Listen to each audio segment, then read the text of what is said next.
Apakah mungkin membagikan sesuatu yang tidak kita miliki? Let's dive deeper into the verse in verse.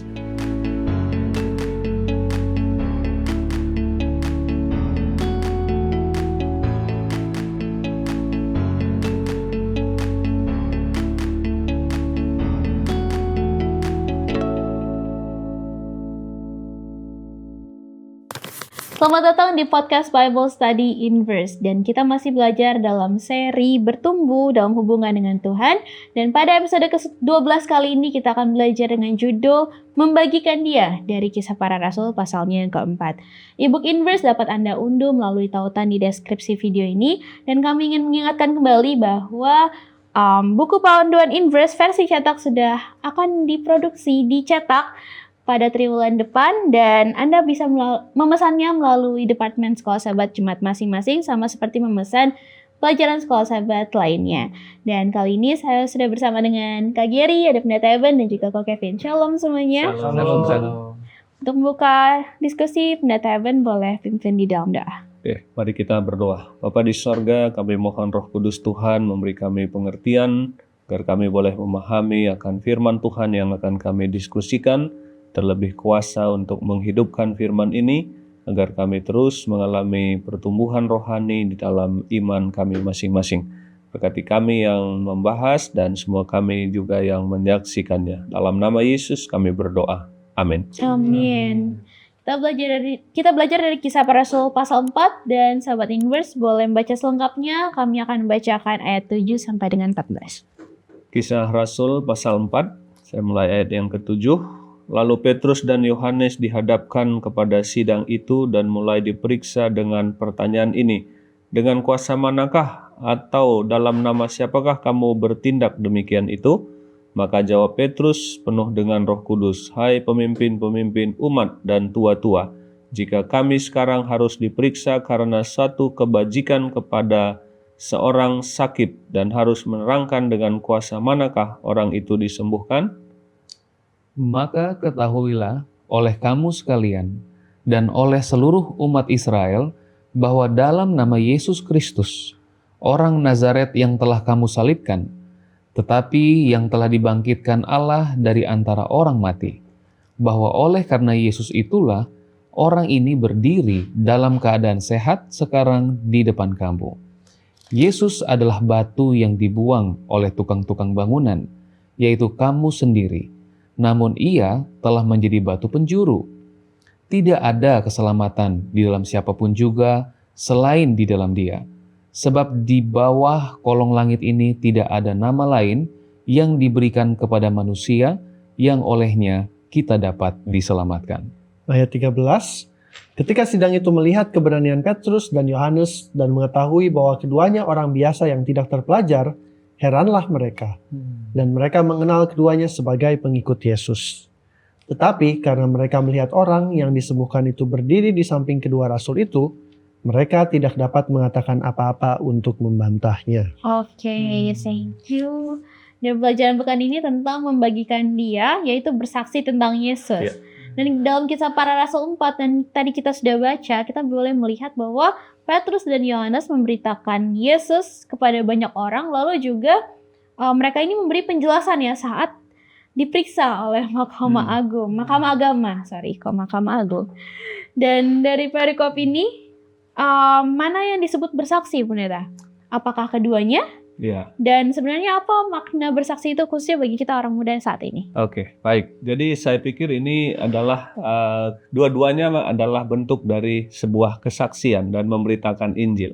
Apakah ketika Petrus dan Yohanes secara aktif memberitakan tentang Yesus, ataupun ketika dia dihadapkan ke Mahkamah Agama ini, dia ditanya, dia menjawab pertanyaan itu. Jadi ini semua adalah tentu bentuk daripada bersaksi. Karena inti daripada bersaksi itu adalah menceritakan apa yang kita alami, yang kita lihat, yang kita dengar. Jadi dengan kata lain bahwa bersaksi bukan hanya ketika kita berkhotbah atau ketika kita menceritakan firman Tuhan atau menceritakan Yesus kepada orang lain, tetapi bagaimana kita berinteraksi, berhubungan dengan orang, bagaimana kita memperlakukan orang lain, itu juga tentu adalah bagian daripada kita menceritakan dan memberitakan Yesus yang kita percayai itu. Oke, amin.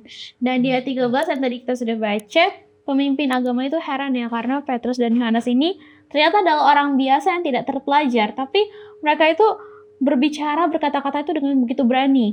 Apa yang membuat kesaksian mereka ini begitu kuat? Iya, jadi kalau di pasal sebelumnya, di situ dikatakan Yesus sudah memberikan janji ya kepada murid-muridnya. Dikatakan jika katanya roh kebenaran itu ada di dalam kamu, katanya, kamu akan mendapat kuasa dan kamu akan bersaksi, katanya, ya kan?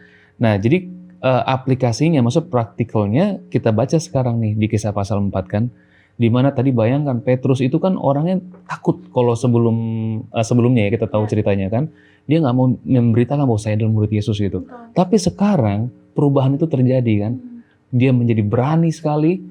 Karena apa? Karena ada Roh Kudus itu yang berbicara kepada orang-orang di sekeliling itu melalui mereka gitu. Jadi kalau di ayatnya kan dibilang bahwa mereka itu telah bersama-sama dengan Yesus. Bahkan orang-orang bilang, ini gimana nih? Ini orang kok nggak berpendidikan, ya kan? Cuman mereka bersama-sama dengan Yesus. Nah, seringkali kita ini menganggap pendidikan kita itu bisa mereplace Betul. kebutuhan untuk bersama-sama dengan Yesus ya. Dengan segala kesibukan kita, mungkin seringkali kita pikir, kesibukan kita, kayaknya saya cukup pintar untuk bersaksi, bahkan mungkin kita bisa jadi jebakan kita di zaman ini seperti itu, ya kan? Tapi sebenarnya cerita ini mau mengajarkan kembali bahwa yang paling penting dalam bersaksi itu adalah bahwa kita sudah bersama-sama dengan Yesus. Karena itulah yang akan memberikan kita kuasa. Oke, jadi roh dan waktu kita bersama dengan Kristus ya, dengan Yesus. Dan kesaksian para murid di Kisah Para Rasul ini, kisah 4 ini bukan hanya kata-kata tapi juga melalui perbuatan ya pendeta. Mereka menolong orang lumpuh dalam nama Yesus. Mengapa pelayanan kasih itu memberikan kredibilitas atas pekabaran kita, pendeta? Iya, jadi betul sekali bahwa kebaikan hati, kebajikan, kemurahan hati itu adalah bentuk dari kasih yang dipraktekkan. Artinya kasih Yesus itu tidak hanya diajarkan, tetapi juga dipraktekkan, dilakonkan. Itu adalah bagian yang penting ketika kita mau menjangkau orang lain. Jadi kalau kita hanya menceritakan kasih Yesus, tapi tidak melakonkan atau melakukan kasih Yesus itu, maka saya pikir hati orang juga akan sulit terbuka kepada apa yang kita sampaikan. Jadi harus kebajikan, kebaikan hati, saya pikir ini bagian penting untuk membuka pintu hati seseorang menerima apa yang kita sampaikan. Oke. Dan Petrus dan Yohanes itu juga berkata kalau tidak mungkin bagi kami untuk berkata-kata tentang apa yang telah kami lihat dan dengar. Apa bedanya bersaksi itu karena kewajiban yang disuruh gitu ya, wajib bersaksi dengan kesaksian yang benar-benar kalau itu kita tuh mengalami Tuhan istilahnya. Jadi seringkali kalau karena kewajiban aja itu kesannya tuh biasanya kita mengintimidasi jadinya orang dan jadinya kaku gitu. Sedangkan kalau kita udah mengalami, ya itu kayak misalnya nih kita pergi ke restoran terus enak. Misalnya cerita kan ke teman kita deh, lo udah kesini belum? Itu apa namanya? Ini ada restoran vegetarian enak nih. Kita suka share gitu sama teman-teman kita kan. Kemarin saya ke restoran ini, makanan vegetariannya enak-enak, datang gitu kan. Jadi itu alami aja karena kita udah merasakan sendiri gitu. Jadi enggak kayak kita harus maksa, lo datang ya situ ya. Endorsement ya? Nggak perlu ya, kayak endorse kayak kalau perempuan-perempuan kan pakai makeup bagus, kayak mereka biasanya cerita gitu kan, gue pakai ini kok kayaknya enak nih di kulitnya gitu kan. Jadi cerita aja kayak gitu secara alami. Iya betul, aku setuju sih. Jadi kalau memang hanya kewajiban, jadi tuh kayak hanya dibuat gitu ya, hanya dibuat saja. Nah, bagaimana kita bisa tahu ini bukan kewajiban atau memang benar-benar dialami? Ya tadi Pak Pendeta sudah sampaikan sebelumnya bahwa akan ada kasih, kebajikan. Jadi apa yang kita saksikan itu bisa dirasakan melalui apa? Tadi perbuatan yang secara praktis gitu ya. Yaitu ternyata Tuhan yang disaksikan sama Gary ini gitu kan. Ternyata saya bisa rasain loh gitu kan. Kasihnya melalui apa? oh saya dapat juga nih kasihnya dari si Gary gitu kan. Nah jadi tindakan-tindakan itu akan menyatakan bahwa itu bukanlah sekedar kewajiban. Jadi itu memang harus dapat dirasakan juga. Oke. Dan bagi orang muda yang rindu bersaksi, tapi masih bingung nih pendeta, mulainya dari mana, how gitu ya. Apakah mungkin ada tips praktis?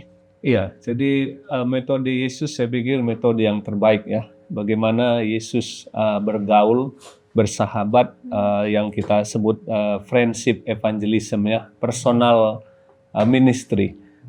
Bergaul, bersahabat untuk mempengaruhi, bukan untuk dipengaruhi. Jadi jangan juga kebalik, anak-anak muda jangan sampai bergaul akhirnya dipengaruhi, akhirnya terpengaruh. Jadi hidup kita yang justru mempengaruhi. Tentu itu langkah yang pertama, karena persahabatan, pertemanan itu akan membuka kesempatan yang lebih luas. Ketika kita bersahabat, berteman baik dengan seseorang, maka biasanya teman sahabat kita itu senang untuk mendengar apa yang kita kasih tahu dan ada rasa percaya. Nah, di samping itu tadi sudah dibahas bahwa ketika ada sesuatu yang kita bisa lakukan, sebuah kebaikan mungkin yang diperlukan ya, dan ini juga yang Yesus lakukan kan, ia memenuhi kebutuhan wanita Samaria yang mencari air di sumur itu dan seterusnya. Jadi dia bergaul, dia mempedulikan, dia memenuhi kebutuhannya, dan dia membangun rasa percaya, meyakinkannya. Baru kemudian Yesus panggil orang itu untuk mengikut dia. Saya pikir ini metode sederhana, teman-teman orang muda bisa dilakukan di lingkungan pertemanan, pekerjaan. Kita membangun persahabatan yang baik, kita menjadi pribadi yang menyenangkan dalam bersahabat, sehingga itu jadi jalan pembuka untuk kita bersaksi. Dan dengarkan ini, bahwa teman-teman orang muda, kita akan bisa kuat di dalam iman kita ketika kita mau menjadi atau bersaksi atau menyaksikan iman kita. Inilah salah satu metode untuk kita bisa kuat dalam iman. Kalau kita menutup diri untuk tidak mau menyaksikan iman kita, maka kita bisa akan mudah lemah dan kehilangan pegangan kita. Ya, puji Tuhan. Jadi jangan sampai juga tertarik ya pendeta ya. Tetap kuat di dalam iman, tetap menjangkau dengan apa yang kita lakukan sehari-hari. Waktu yang kita spend bersama dengan Tuhan ya. Jadi memang seperti rasul mula-mula, keberanian bersaksi itu bukan berasal dari percaya dirinya kita, tapi dari hidup yang dipenuhi oleh Roh Kudus dan juga waktu bersama dengan Yesus. Kita akan lanjutkan setelah satu ini. Bosen, ngantuk, malas, nggak ngerti? Apakah kata-kata ini keluar ketika kamu mendengar kata Bible Study? Belajar Alkitab harusnya menjadi suatu hal yang menyenangkan. Tapi kenapa rasanya susah sekali untuk memulai? Apa yang salah? Apa yang harus dilakukan agar belajar Alkitab rasanya tidak begitu-begitu saja? Banyak orang bilang ada banyak jalan menuju Roma. Jika pepatah ini benar, kami percaya Tuhan pasti sudah sediakan lebih banyak lagi jalan menuju Alkitab, menuju Dia. Hanya saja, jalan-jalan itu mungkin belum terlihat oleh kita. Tapi kita bisa meminta. Yesus pernah berkata dalam Matius 7 ayat 7, "Mintalah, maka akan diberikan kepadamu. Carilah, maka kamu akan mendapat. Ketuklah, maka pintu akan dibukakan bagimu." Bagaimana cara memintanya? Lewat doa. Berdoalah untuk meminta hikmat dan kemauan yang kuat untuk belajar Alkitab. Setelah itu, mari buka Alkitab dan belajar sedikit demi sedikit sesuai kemampuanmu. Jika kamu bingung mau mulai dari mana, Inverse Indonesia memiliki Bible Study Guide yang bisa membantumu menentukan apa yang ingin kamu pelajari. Semua dikemas dengan bahasa yang mudah dimengerti. Inverse juga berusaha keep in touch untuk menemani kamu belajar Alkitab. Ada sosial media, diskusi melalui podcast. Semua dilakukan untuk mengingatkan kamu bahwa kamu tidak sendiri. Bahwa kita sama-sama bertumbuh dalam Tuhan, kita belajar bersama-sama, kerja bersama-sama untuk Tuhan. Dan kalau suatu saat kamu kembali merasa jenuh atau buntu, selalu ingat, ada banyak jalan menuju Roma. Ada banyak cara untuk belajar Alkitab dengan menyenangkan, dan kami harap Inverse adalah salah satunya.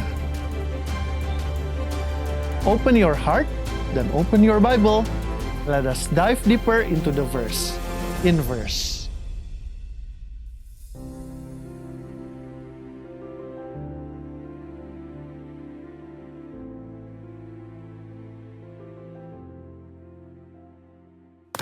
Terima kasih sahabat Inverse untuk tetap bersama-sama dengan kami.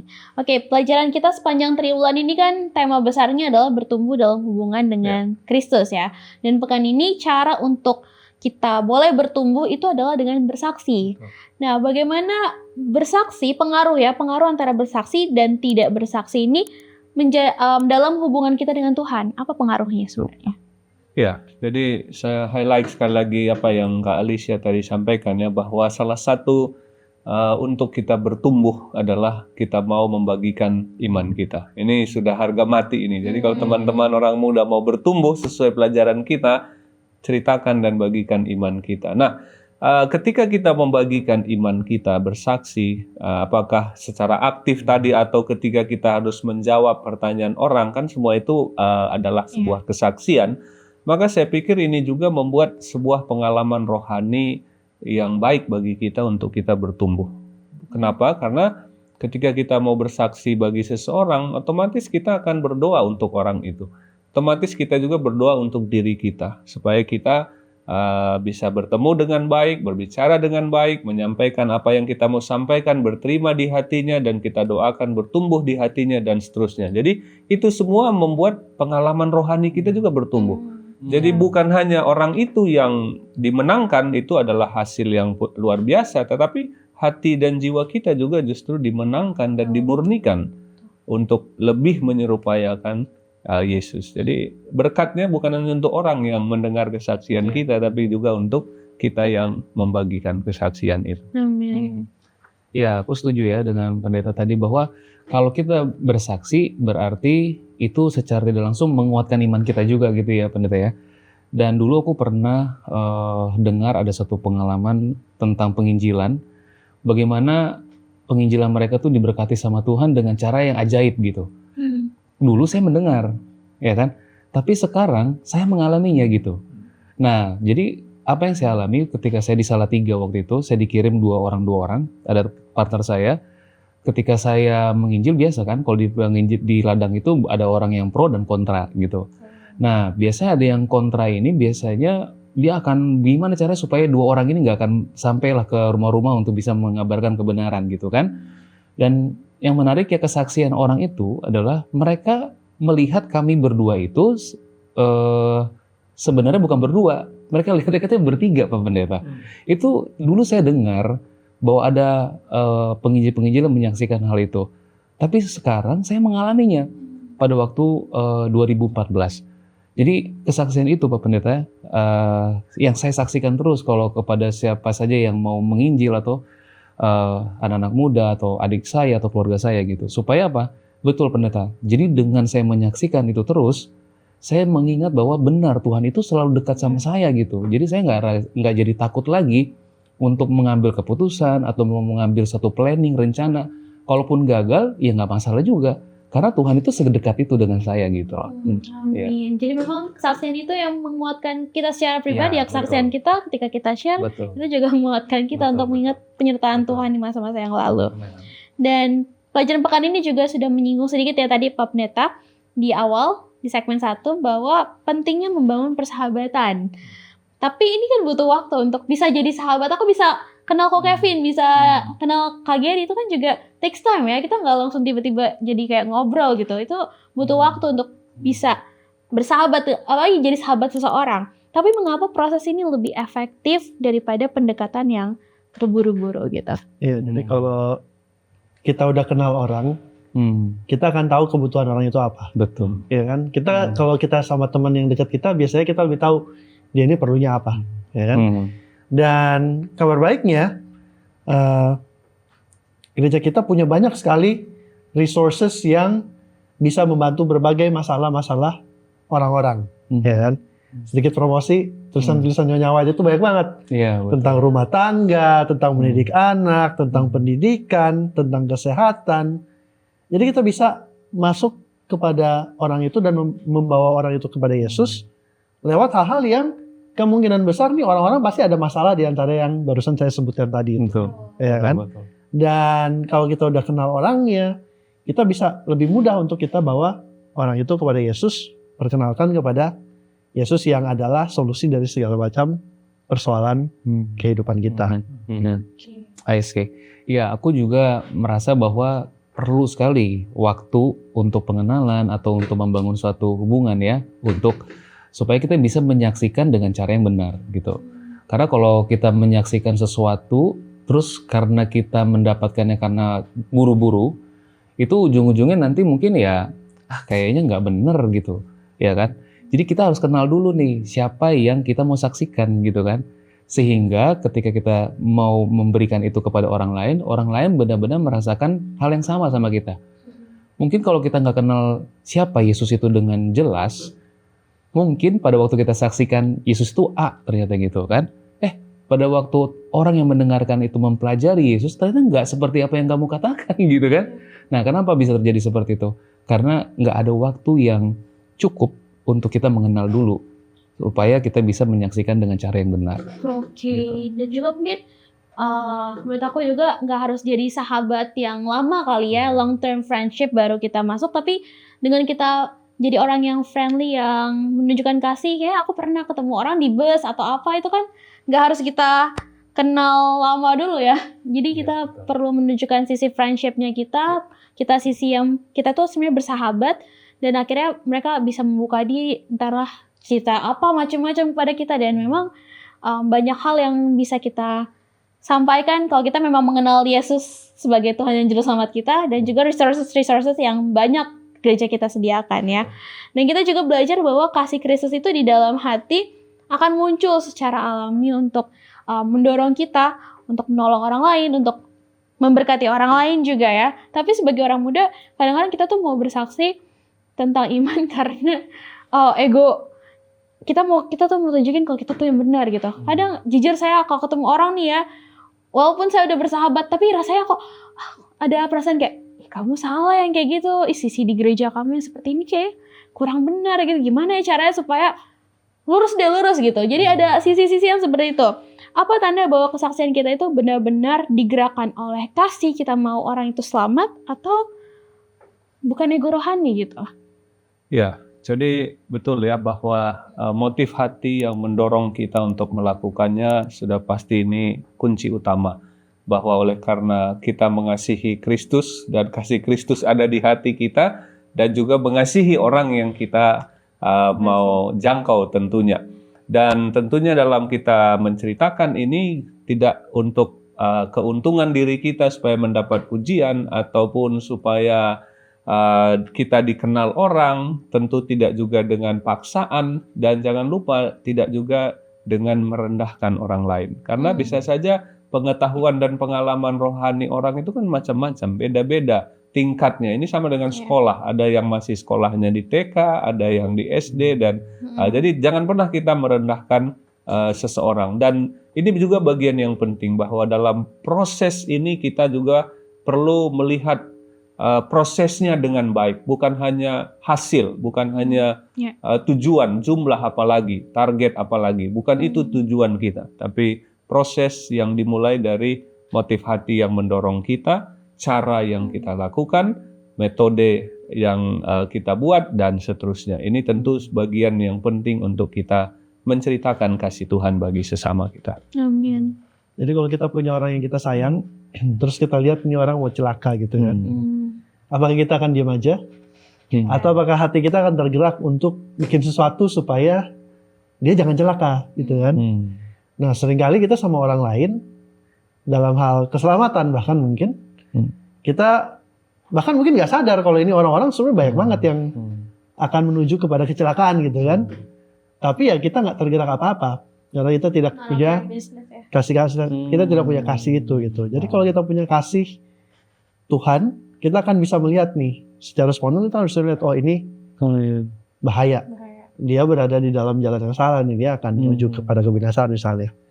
Dan ya harus ada sesuatu yang dilakukan. Kita akan secara alami, kita akan mau untuk bisa menolong bagaimana orang itu bisa selamat. Dan pastinya ya seperti tadi pendeta sudah katakan, ya caranya akan berbeda-beda untuk setiap orang karena tidak semua orang itu sama.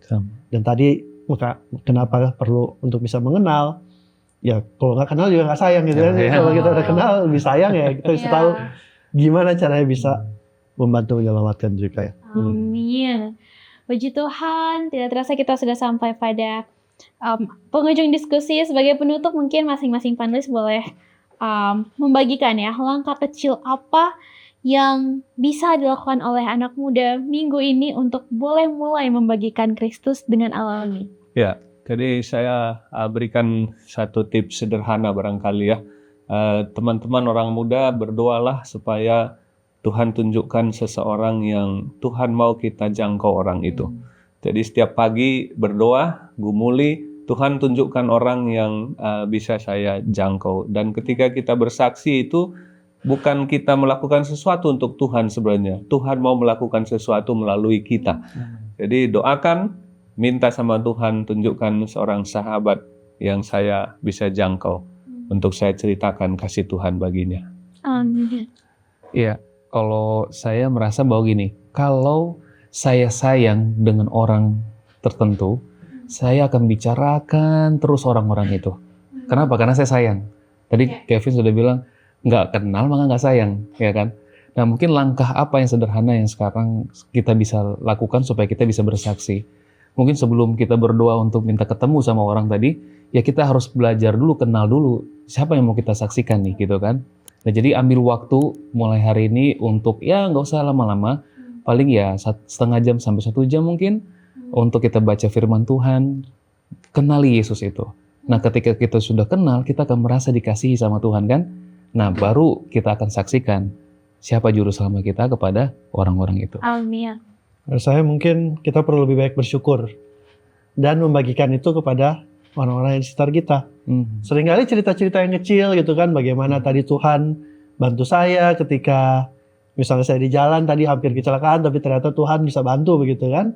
Hal seperti itu aja kalau kita bisa secara konsisten kita memuji Tuhan, seringkali memuji Tuhan, seringkali bersyukur, itu bisa menjadi sebuah kesaksian yang menguatkan orang-orang yang ada di sekitar kita.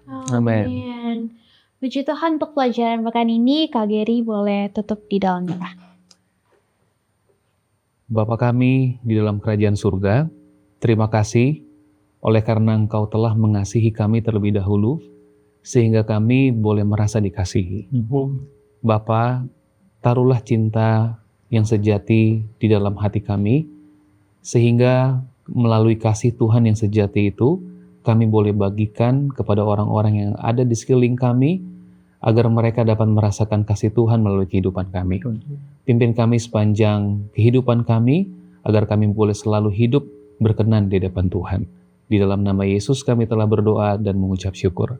Amin. Amin. Terima kasih banyak Pendeta Eben, Kak Gary, dan Ko Kevin. Dan terima kasih juga untuk seluruh Sobat Inverse yang telah bergabung bersama kami pada episode ke-12 ini. Kesaksian kita menjadi kuat bukan karena kita hebat, tetapi karena Kristus ada di dalam kita. Sampai jumpa pada episode berikutnya. Tuhan Yesus memberkati. And remember to always dive deeper into the verse. Inverse. Bye.